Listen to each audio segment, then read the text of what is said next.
वक़्तु मौजूद नाज़रीन, आऊं आहियां अवां जो ख़ादिम फ़क़ीर मंज़ूर मुराद भयो। तसव्वुफ़ जे गुलिस्तान मां कुछ निराला गुल खणी अवां जी ख़िदमत में हाज़िर आहियां। लाॻापा हिन लोक जा जॾहिं छॾिया जन, लाॻापा हिन लोक जा जॾहिं छॾिया जन, तॾहिं ॾिठो तन ॾूंगर वारो सुपरी। हिन बेनज़ीर ऐं आफ़ाक़ी शेर जो ख़ालिक़ साईं मखदूम अब्दुर रहीम गरोड़ी सरकार आहे। असांजी ख़ुशनसीबी आहे जो असां साईं जन जी नगरी में गरोड़ शरीफ़ में मौजूद आहियूं। अचो असां बारगाह में हली अक़ीदत जा गुल निछावर करूं।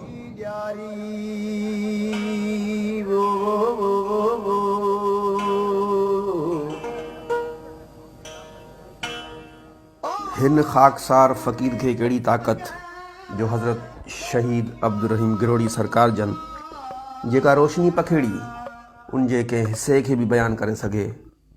बस सिर्फ़ ज़ियारत लाइ संदसि क़दमनि में हाज़िर थियासूं। दिलि घुरियो पए त पंहिंजे नाज़रीन खे बि ज़ियारत करायूं। तंहिं करे ही नंढड़ी कोशिश सॼणनि लाइ हाज़िर आहे।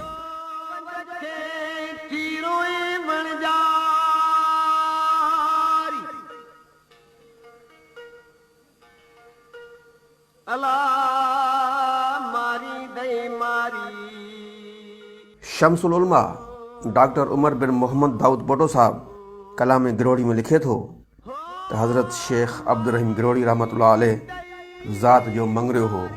नंढड़े हूंदे खां ई मुताले जो शौक़ु हूंदो हुयुसि ऐं एतिरे क़दुरु इल्मी ॼाण हासिलु कयऊं जो सारी सिंध में मुल्तान खां वठी ठठे ताईं इन जहिड़ो जयद आलिम सगोरो कोन हो। मुबाहिसे ऐं मुनाज़रे में एॾो त दस्तरस हुयुसि जो को बि आलिम मथसि ग़ालिब पइजी न सघंदो हो। फ़िक़्ह जे मैदान में जहिड़े तहिड़े खे कीन मञींदो हो।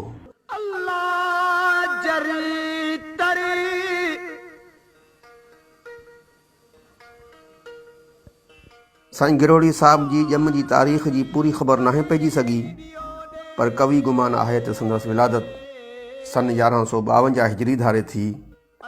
संदसि जनम ख़ैरपुर रियासत जे मशहूरु शहर राणीपुर में थियो। संदसि वालिद मोहतरम जो नालो साईं सादुल्ला हो।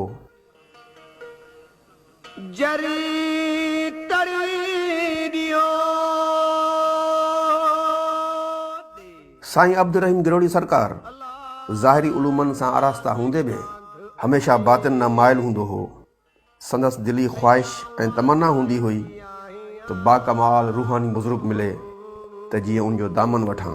इन्ही इलाही मुहबत जी जुस्तजू में रवायत आहे त साल जा 12 महीना सूफ़िन जे सरताज सूफ़ी शाह इनायत शहीद जोग शरीफ़ वारे जे ख़लीफ़े मियाँ अबन समी ओड़ाह वारे जी सोहबत ऐं ख़िदमत में रहियो। तंहिंखां घणो कुझु फैज़ हासिलु कयऊं। चयो वञे थो त अबन समी खे पंहिंजे मुर्शिद खां इशारो मिलियो, जंहिं इरशाद ते ख़लीफ़े अबन गिरोड़ी साहब खे चयो त असां खां जेका ख़िदमत पुगी सा कईसूं। हाणे अव्हां लोआरी शरीफ़ वञो जो अव्हां जी अमानत उते रखियल आहे।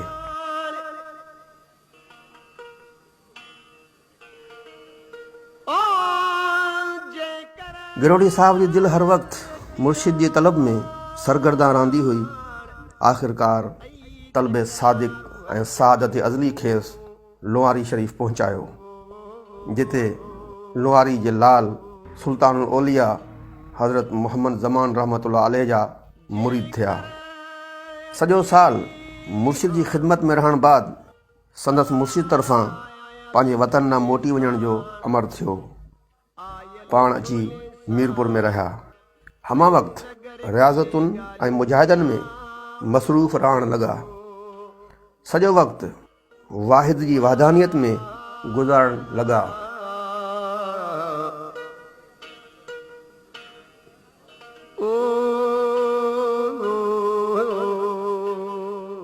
पंहिंजे मुर्शिद करीम सुल्तानुल औलिया मोहम्मद ज़मान रहमतुल्लाह अलैह जी विसाल खां पोइ संदसि फ़र्ज़ंद अर्जुमंद ख्वाजा गुल मोहम्मद रहमतुल्लाह अलैह जी सोहबत ऐं ख़िदमत में सॼो साल रहिया।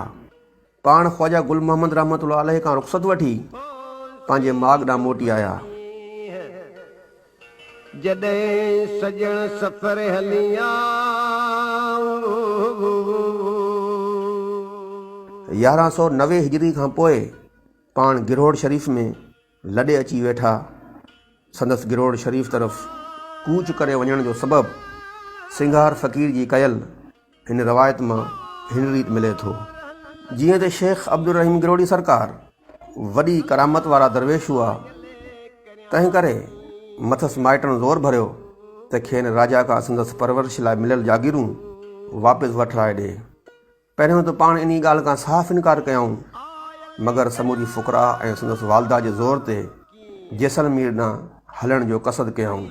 जॾहिं गिरोड़ वठां उन हंधां अची लंघिया जितां हिन वक़्तु ज़ियारती तबरुक तौरु ख़ाक जी चिपटी खणंदा आहिनि, जो चयो वञे थो त हिन जाइ ते गिरोड़ी साहिबु इबादत कई आहे। जॾहिं इन जाइ पहुता त परे खां हिकिड़ो सफ़ेद रीश नूरानी शक्ल वारो पीर मर्द ईंदे ॾिठऊं, जंहिंखे ॾिसी पाण उठ तां लही पिया। पीर मर्द वेझो अची खेनि चयो त जॾहिं ख़ुदावन करीम ही सॼी काइनात पखेड़ी, तॾहिं ॿिन्ही जहाननि जे सरदार हज़रत मुहम्मद मुस्तफ़ा सल्लल्लाहु ताला अलैहि वसल्लम जन मदीने शरीफ़ वारी ज़मीन मां हिकु टुकड़ो कढी हिन हंधि रखियो ऐं मूंखे अमर कयऊं तूं हिते वेही रह। जॾहिं शेख अब्दुल रहीम हिते अचे तॾहिं ही ज़मीन जो टुकड़ो संदसि हवाले करे जेॾां वणई तेॾां हले वञजांइ। अव्हांजी सूरत मुबारक बि मूंखे ॾेखारे छॾी हुयाऊं। हाणे तव्हां अची विया आहियो, सो पंहिंजी अमानत मूंखां वठो त आऊं पंहिंजे माॻ वञां। इहो ॿुधी पाण हिकदमि काफ़िले समेत उते मंज़िल कयऊं ऐं अॻिते वञण जो ख़्यालु लाहे छॾियऊं ऐं पंहिंजो आलो अयाल उते घुराए वरितऊं। शेख अब्दुल रहीम गिरोड़ी बादशाह वॾा सूफ़ी शाइर पिणु आहिनि। संदसि शाइरी मुस्तक़बिल जे हालतुनि जी ख़ूब अकासी करे थी। अहिड़ी तरह केतिरियूं ई साईं जूं पेशन गोयूं अवामी कचहरी में गर्दिश कंदड़ आहिनि। पाण फरमाइनि था, पंध खुटंदा संग टुटंदा मुंद न वसंदा मींहं, अदब वींदो हया वींदो लज न रहंदी लीह, राजा राकास थींदा गोला पींदा गीह, तूं आहीं ते शींहं पर तोखे सलाम करणो पवंदो सही खे।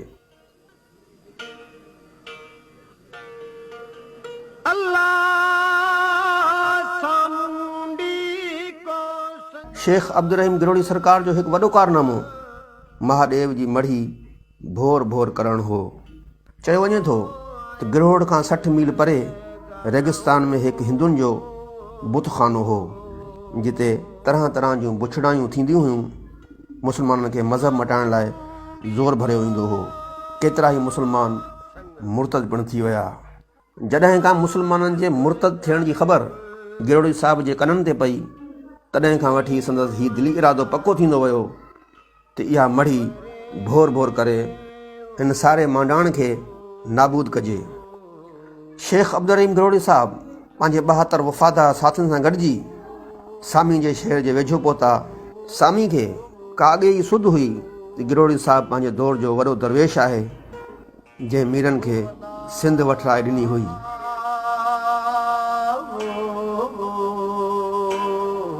सामी ऐं संदसि नंढो भाउ गिरतगर गिरोड़ी साहिब वटि लंघी आया ऐं घणियूं ई मिंथूं कयाऊं, हीरनि ऐं जवाहरनि जी लालच पिणु ॾिनाऊं, पर गिरोड़ी साहिबु सभिनी आछुनि खे हिकारत सां ठुकराए छॾियो ऐं उबतड़ ॾिनिजे ॿिन्ही ॼणनि खे इस्लाम जी दावत ॾिनी।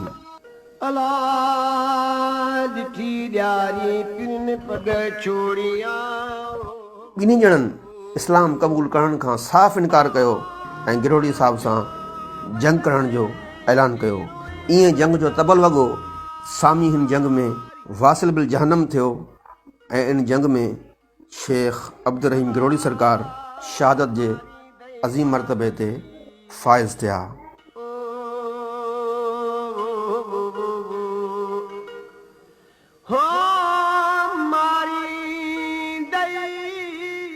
यह अफ़सोसनाक वाक़ियो 1192 हिजरी बमुताबिक़ 1790 ईस्वी में थी गुज़रियो। उन वक़्तु साईं जन जी उमिरि मुबारक 40 साल हुई। ईअं शहीद साहिब जे जिस्म मुबारक खे गिरोड़ शरीफ़ आणे मौजूदा जाइ ते दफ़नायो वियो, जिथे अॼु आलीशान रोज़ो मुबारक क़ाइमु आहे।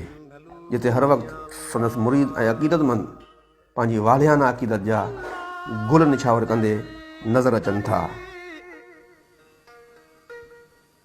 जी नाज़रीन, असां मौजूदु आहियूं शहीद ख्वाजा अब्दुल रहीम गिरोड़ी साहिब जी बारगाह में। असांजी ख़ुशनसीबी आहे जो हिन वक़्तु असां सां गॾु साईं जन जा गादी नशीन साईं आसिफ़ अली शाह असां सां गॾु मौजूदु आहिनि। साईं जन पंहिंजो क़ीमती वक़्तु ॾिनो, साईं वॾी महिरबानी क़ीमती वक़्तु ॾिनो।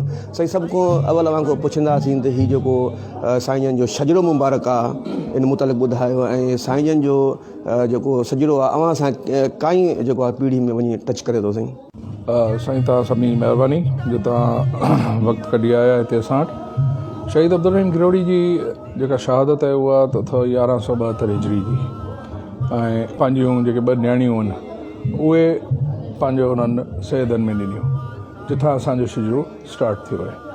त असां को यानी शुरू खां ई जेको आहे गिरोड़ी साहिब सां असांजा वॾा लाॻापियल हुआ, ऐं पाण खे को नरीना औलाद कोन हो। न्याणियूं हुयूं 2, उहे ॿई सैदनि में ॾिनियूं। जेका वॾी न्याणी जेका ॾिनी साईं असांजे कुतुब शाह वारनि खे, जेको असांजो सभिनी खां वॾो जनरेशन असांजी उतां स्टार्ट आहे, उतां खां जेको हीउ सिलसिलो जेको शुरू थियो। ज़ाहिरी इल्म जी हासिलात खां पोइ जी साईं जन तसव्वुफ़ ॾांहुं कीअं माइल थिया? साईं शहीद अब्दुल रहीम गिरोड़ी जे तव्हां हिस्ट्री में वञो त पाण जेको अथव मुख़्तलिफ़ हंधनि इल्मु हासिलु करे, तालीम हासिलु करे, उन्हनि जेकी तारीख़ में अचे थो त पहिरीं रहंदा हुआ पहिरियां पुराणी मीरपुर में। त पुराणी मीरपुर में उतां हिकिड़े मां मस्जिद में विया पिए उते त नमाज़ पढ़ण लाइ त हिकिड़ो मुसाफ़िर आयो, ऐं उन मुसाफ़िर खां पुछनि त किथां अची पियो, केॾांहुं वञी पियो? त हुन ॿुधायो त आऊं वञा पियो पंहिंजे मुर्शिद ॾांहुं लुआरी शरीफ़ मिलणु। त उन टाइम ते ज़ाहिर तव्हांखे ख़बर आहे सफ़र जेके हूंदा इलाही डिघा हूंदा इहे सॼो। त उते उन्हनि पुछियो त अच्छा तव्हां लुआरी वञी पियो पंहिंजे मुर्शिद सां, जेके असांजे वॾा जेको मालिक सुल्तान ख्वाजा अहमद ज़मान जो नालो उन सां वञी रहियो। त चवनि पंहिंजे मुर्शिद खां इहो पुछियो त नबी सल्लल्लाहु अलैहि वसल्लम जेको मेराज कयो ऐं जे मेराज ते विया, छा इहो हर इंसान लाइ आहे त उहो हर इंसान ईअं वञी सघे थो अलाह सां ईअं राब्तो करे सघे थो या न? उहो सवाल खणी जॾहिं उहो मुरीद जेको आहे पंहिंजो वियो होॾां मालिक सुल्तान औलिया ॾांहुं लुआरी शरीफ़ पहुतो, ऐं लुआरी शरीफ़ में पाण मालिक सुल्तान औलिया इहो चयो त तव्हांखे हिकिड़ो माण्हू मिलियो ऐं उन इहो सवालु कयो त उनखे इहो जवाबु ॾिजो त फारस जो हिकिड़ो बादशाह हो जंहिं हिकिड़ो पंहिंजे महल में हिकिड़ो पुल ठाहियो पंहिंजे बाग होॾां ॿिए पासे बाग होॾां अचणु वञण लाइ। उतां खां जॾहिं हू गुज़ारे वियो बादशाह, त उतां जेको माण्हू चाहींदो उहो होॾां अची वञी सघंदो। मक़सदु इहो ॿुधाइनि त नबी सल्लल्लाहु अलैहि वसल्लम अलाह साईं ऐं इंसान जे विच में मेराज ते वञी हिकिड़ो पुल ठाहे छॾियो आहे। हाणे जेको नबी सल्लल्लाहु अलैहि वसल्लम जे पोयां लॻे थो, जेका तालीम जेको इल्मु नबी सल्लल्लाहु अलैहि वसल्लम ॾिनो आहे, त बेशक उहो रब्बुल आलमीन ताईं पहुची सघे थो। त जॾहिं इहो उन्हनि खे जवाबु मिलियो अब्दुल रहीम गिरोड़ी खे, त अब्दुल रहीम गिरोड़ी साहिबु हितां निकिता, चंद इहो ई मुंहिंजो रूहानी मुर्शिद आहे जंहिंखे आउं पंहिंजो वञी मुर्शिद कराईंदुसि, ऐं उतां खां रूहानी तालीम उतां गिरोड़ी साहिब जी रूहानी तालीम जो इब्तिदा कयो। साईं जन जेको आहे पंहिंजी ज़िंदगी में शाइरो शाइरी बि कई आहे, किताब वग़ैरह पधिरो थी चुको आहे? कलाम गिरोड़ी जे नाले सां हिकिड़ो किताबु छपियो जेको अलामा दाऊद पुटी साहिबु लिखियो। उन में जी हा उन में सॼो जेको गिरोड़ी साहिब जी जेका शाइरी अथव न, तव्हां उहा ॾिसो उहा पढ़ो, गिरोड़ी साहिब जी शाइरी टोटली क़ुर ते अथव। त जेके क़ुर जूं आयतूं आहिनि, क़ुर जूं जेको सूरतूं आहिनि खयूं आहिनि गिरोड़ी साहिबु, ऐं उन खे पोइ पंहिंजी शाइरी में ऐं उनखे तसव्वुफ़ जो रंग ॾिनो आहे उहो कयो। साईं जन जेको आहे 200-250 साल अॻु पंहिंजी ज़िंदगी में जी जेके पेशन हुयूं जी अॼु केतिरे क़दुरु मुफ़ीद साबित थियूं आहिनि, बिल्कुलु सही साबित थियूं आहिनि? सभु तव्हां बाक़ाइदा ॾिसी सघो था त अहिड़ियूं इलाही पेशन गोयूं आहिनि गिरोड़ी साहिब जूं जेके अॼु सही पई थियनि। माण्हू मर्दा माल ते जी कीअं मरनि ढूंढ लाइ, त छा अॼु उहो सिस्टम आहे या कोन? तव्हां पाण ॾिसी सघो था। अदब न हूंदो औरतुनि में, मर्दनि न हूंदी मणिया, इहे सभु जेके पेशन गोयूं आहिनि गिरोड़ी साहिब जूं अॼु जे दौर में ॾिसो त उहे थियनि थियूं। जीअं गिरोड़ी साहिब जी हिकिड़ी पेशन गोई आहे, सिंध ला त जॾहिं तॾहिं सिंधड़ी तोखे लोॾो काबुल ऐं कंधार खां। त अहिड़ियूं बेताशा पेशन गोयूं आहिनि जेके गिरोड़ी साहिब जूं अॼु वञी ॾिसो त उहे सही थियनि पियूं। साईं जन जो जेको सालियानो मेलो आहे जी कहिड़ी तारीख़ ते मुनक़िद थी वेंदो आहे? खां अलावा जेको हर महीने जी शुरूआती साओ सूमर जेको असां वटि हिते को अहिड़ो सिस्टम कोन अथव सालाने मेले जो। हा, असांजे वॾनि खां शुरू खां ई हिते हिकिड़ी सादगी इख़्तियार कयल आहे, ऐं इन शइ ॾांहुं छो जो असांजो तालुक़ु आहे तरीक़त नक्शबंदी सां। ऐं तरीक़त नक्शबंदी में जेको आहे इहो शो ऑफ करण ऐं इहे शयूं जेको अथव उन में एतिरो कोन्हे। हर 100 सूमर लॻे थो हिते, जेको सम्झो चंड जी पहिरीं खां पोइ सूमर अचे थो उहो लॻे थो, ऐं उन में को अहिड़ो सम्झो मेले जो कोन हूंदो, ज़ियारती मुरीद अचनि था। शहीद अब्दुल रहीम गिरोड़ी सरकार जी ज़िंदगी ते मुख़्तसर रोशनी हुजण खां पोइ हाणे पाण हलूं था हितां जे सियासी ऐं समाजी अॻवान साईं अब्दुल हफ़ीज़ शोरो साहब सां गॾु शहीद जे क़दमनि में रखियल कुझु ॿियनि क़बरुनि तरफ़।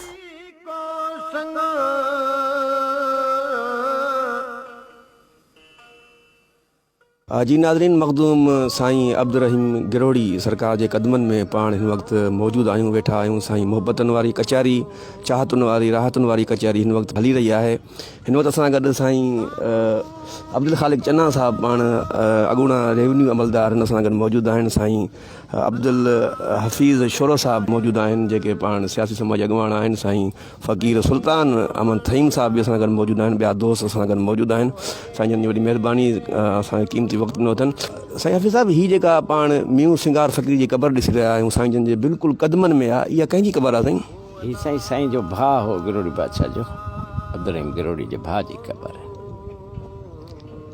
अच्छा, साईं जन साहब शहीद थियो आहे इहो? साईं जन सां गॾु शहीद थिया। साईं जन जो ख़ासि ख़लीफ़ो बि रहियो आहे? साईं जन जो ख़ासि ख़लीफ़ो बि रहियो आहे। हिन सां गॾु हीअ क़बरूं ॿियूं साईं जे ख़लीफ़नि जूं आहिनि। हीअ साईं जो भाउ साईं सां गॾु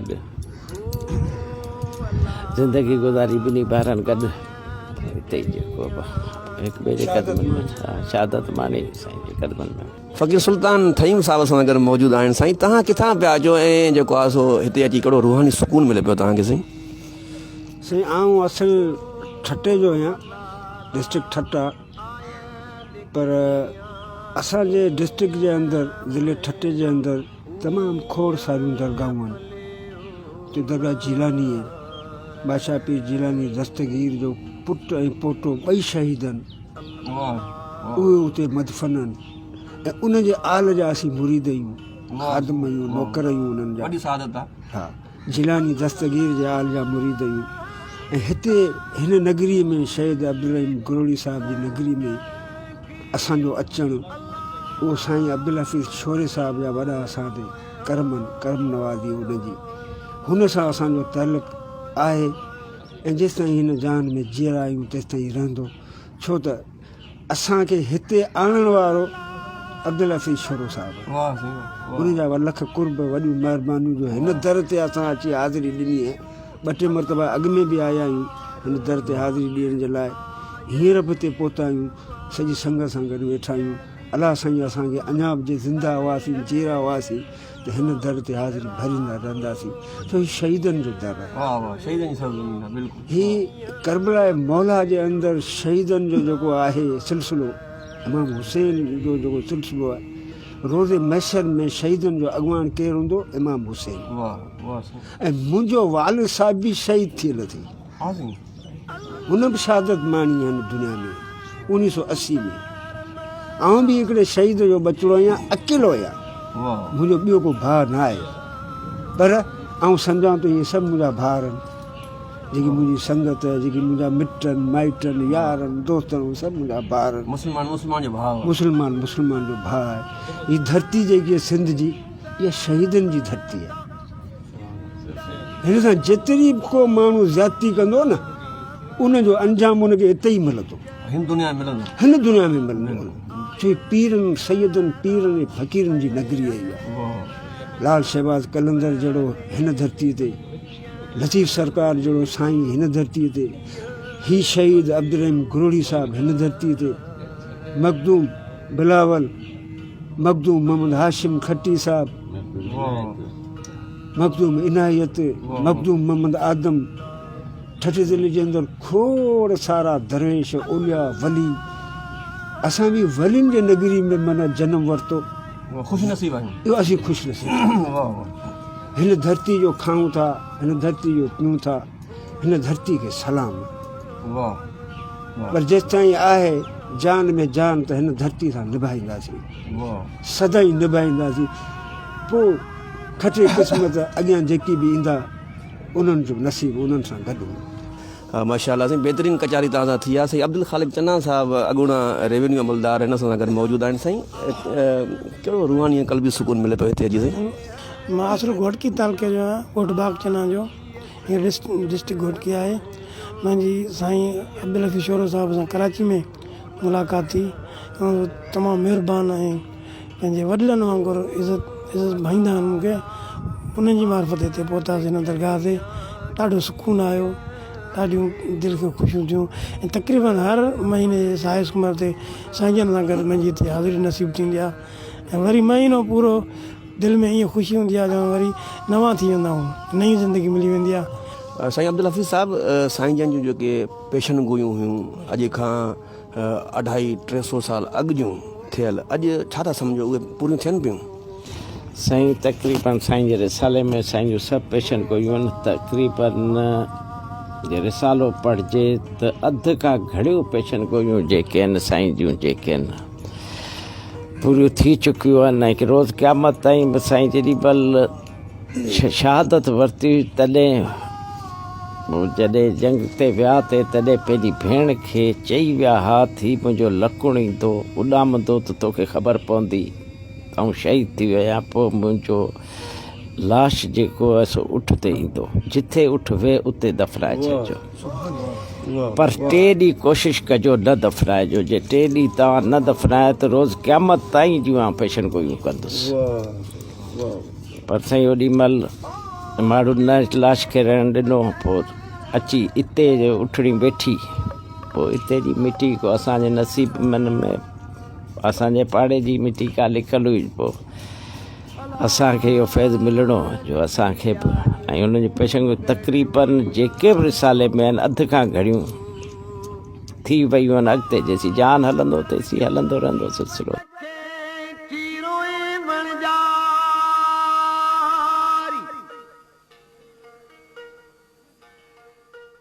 जी नाज़रीन, शहीद मखदूम अब्दुल रहीम गरोड़ी सरकार जी नगरी में पाण हिन वक़्तु मौजूदु आहियूं। सूफ़ी काफ़िलो रवां दवां आहे। साईं अब्दुल हफ़ीज़ शोरो साहब जी सरबराही में हिन वक़्तु असां साईं जन जे क़दमनि में हिकिड़ो वसी क़ब्रस्तान मूंखे नज़र अची रहियो आहे जिथे पाण मौजूदु आहियूं। पर हिते हिकिड़ी नुमाया ऐं मुनफ़रिद जेका क़बर मुबारक नज़र अची रही आहे, इन हवाले सां हितां जो ख़ासि अक़ीदतमंद साईं सां गॾु मौजूदु आहे। उनखां इन हवाले सां ॼाण हासिलु कंदासीं। साईं हीअ कंहिंजी क़बर मुबारक? हीअ सैंत फ़क़ीर दरवेश आहे, साईं जो मुज़ाविर हो ऐं इन जी ही क़ब्रस्तान आहे जिते पाण वेठा आहियूं। इहा क़ब्रस्तान इहा ई आहे। साईं जो ख़लीफ़ो हुयो? जी हा, असांजे जेतिरी ॼाण आहे उन मुताबिक़ इहो साईं जो ख़लीफ़ो हो उन वक़्त खां।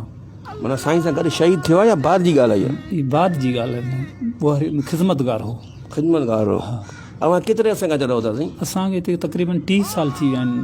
हिते इन शहीद जी बाज़ार में हिते नगरी में दुकानदारी कंदा आहियूं। असां हिते आस पास रहंदा आहियूं। कहिड़ो क़ल्बी ऐं रूहानी सुकून तव्हांखे मिले थो हिते साईं? हिते साईं अलाह जो करम आहे। हिते को बि असांखे न ख़ौफ़ थिए थो, न का बि माना चोरी वग़ैरह या को बि शिकायत हिते नथी अचे। शहीद जो वाण हिते अमुन आहे हर लिहाज़ खां, हर सिस्टम खां। राति जो ॾींहं जो माना हिते जेको आहे तमामु हिकिड़ो सुकून वारी जॻह आहे।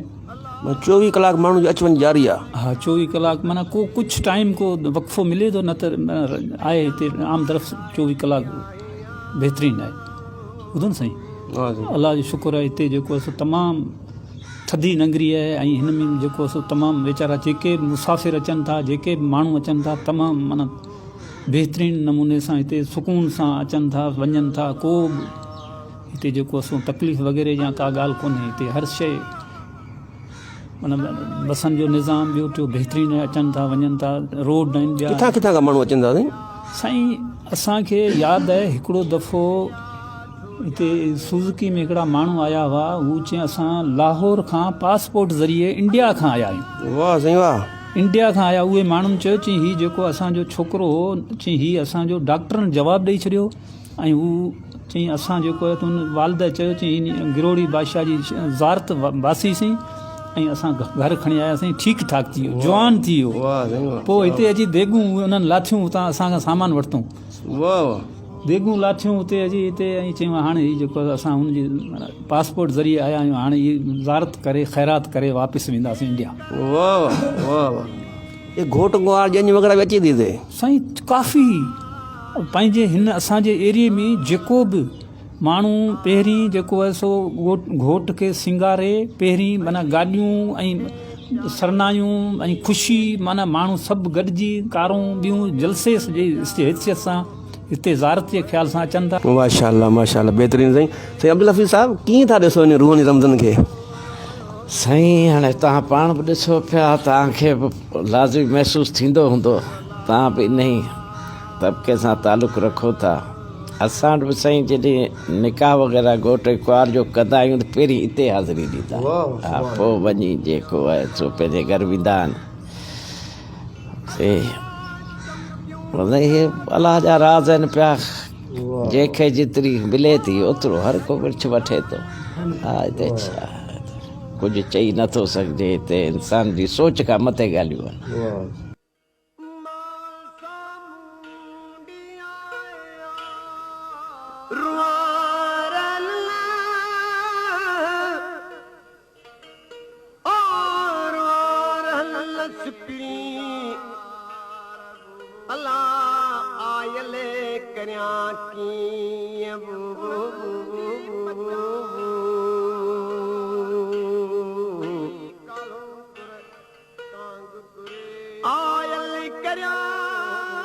जी नाज़रीन, हिन वक़्तु असां मौजूदु आहियूं शान शाह विलायत मखदूम साईं हज़रत अब्दुल रहीम गिरोड़ी सरकार जे क़दमनि में। असां सां गॾु हिन वक़्तु साईं हितां जी सियासी ऐं समाजी शख़्सियत अब्दुल हफ़ीज़ शोरो साहिबु असां सां गॾु मौजूदु आहे। साईं जन खां पुछंदासीं त साईं जन जो हिन दरगाह सां रूहानी कहिड़ो रिश्तो आहे? साईं तक़रीबन 9 पीढ़ी असांजी जेका हिते सुतल आहिनि बादशाह जे क़दमनि में, असांजे वॾनि खां वठी जॾहिं ही थलो ठहियो तला ठहियो त हिते असांजो हिसो हो उन्हनि में। पोइ सईदन असांखे हिते ई जॻह मख़सूस करे ॾिनी, जंहिंखां पोइ असांजा सभु हिते असीं मुरीद आहियूं गिरोड़ी बादशाह जा। हिते ई सॼो असांजो रूहानी रिश्तो हिन दरगाह सां, ऐं हितां ई फैज़ मिले थो, हितां ई सभु कुझु असांखे वॾनि खां वठी अॼु ॾींहुं ताईं। उमेद आहे त असांजी नस्लूं बि हिन जो ख़्यालु कंदियूं ऐं हिते ई इन ई दर ते पंहिंजा पेर भरींदियूं ऐं उन्हनि खे शफ़क़त मिलंदी। अवां साईं हर महीने जी जेको आहे सो साओ सुमार थींदो आहे, ईंदा हो बाक़ाइदगी सां? बाक़ाइदगी सां साईं, सॼी ज़िंदगी थी वई त साए सूमर ते किथे बि हुजां कुदरती हिते पहुचंदो आहियां। मूंखे धणी पाण इजाज़त ॾींदा आहिनि अचण जी, तॾहिं पहुचंदो आहियां। ऐं बाक़ाइदे ते फजर जी नमाज़ पढ़ी हितां वेंदो आहियां साए सूमर ते। कहिड़ो क़ल्बी ऐं रूहानी सुकून मिले थो साईं हिते अची?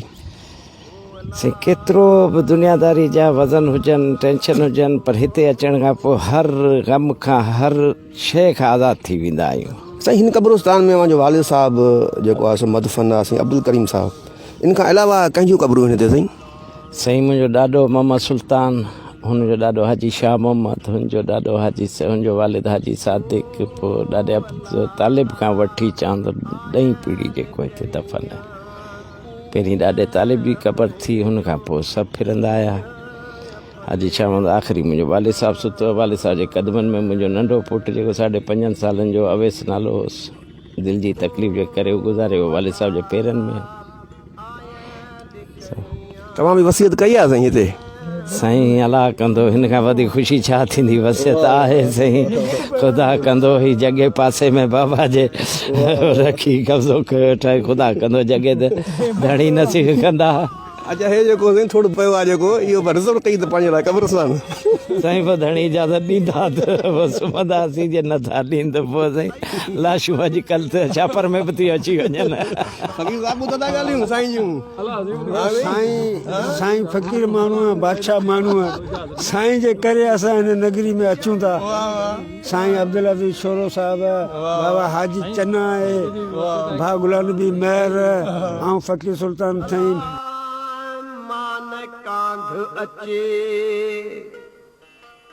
अयावा साहिती आहियां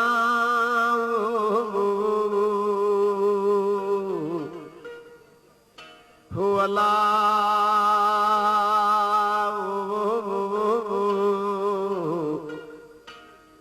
भलू मियां गुलाम अहमद फ़क़ीर, हे तेल मुबारक नज़र अची रहियो आहे साईं ही शहीद जो ॾीओ आहे, जंहिंमें को बि तकलीफ़ वग़ैरह हूंदी आहे या उन जे लाइ ही जेको आहे सो माना खणी माण्हू वेंदा आहिनि, ॿियो तेल सां मिलाए उन जॻह ते मालिश कंदा आहिनि त अलाह साईं हिन में शफ़ा रखी आहे। ऐं ख़ाक शफ़ा आहे जिते दरवेश वेही जिते इबादत कंदो उन जे हंध खां खणी हिते आणींदा आहिनि। इहो बि जेको आहे सो माण्हू खणी वेंदा आहिनि, इन में बि अलाह साईं जे हुकुम सां हीअ बि शफ़ा आहे हिकिड़ी। ऐं ज़ारत बि कंदा आहिनि, इहे शयूं आहिनि जेके इन्हनि जो माना कारण इहो ई आहे त माना इन में बि शफ़ा अलाह साईं रखी आहे इन दरवेशनि जे सदके। हर बीमारी जी शफ़ा आहे साईं। हा साईं, अलाह साईं इन में हर बीमारी जे लाइ हर अक़ीदेमंद जे लाइ ही माना हिकिड़ो तमामु माण्हू जेके आहिनि सही इन में शफ़ा हासिलु कनि था। अलाह साईं इन दरवेशनि जे सदके इन्हनि जो शफ़ा ॾेसि थो। तेल वारी जाइ जे पोयां हिकिड़ो ग्राउंड नज़र अची रहियो आहे। हा साईं, ही ईदगाह आहे। ईदगाह आहे, जीअं ईद निमाज़ थींदी आहे त हिते जा जेके बि रवाशी आहिनि आस पास खां हिते ईंदा आहिनि, सैयद वग़ैरह उहे बि हिते ईंदा आहिनि, निमाज़ पढ़ंदा आहिनि।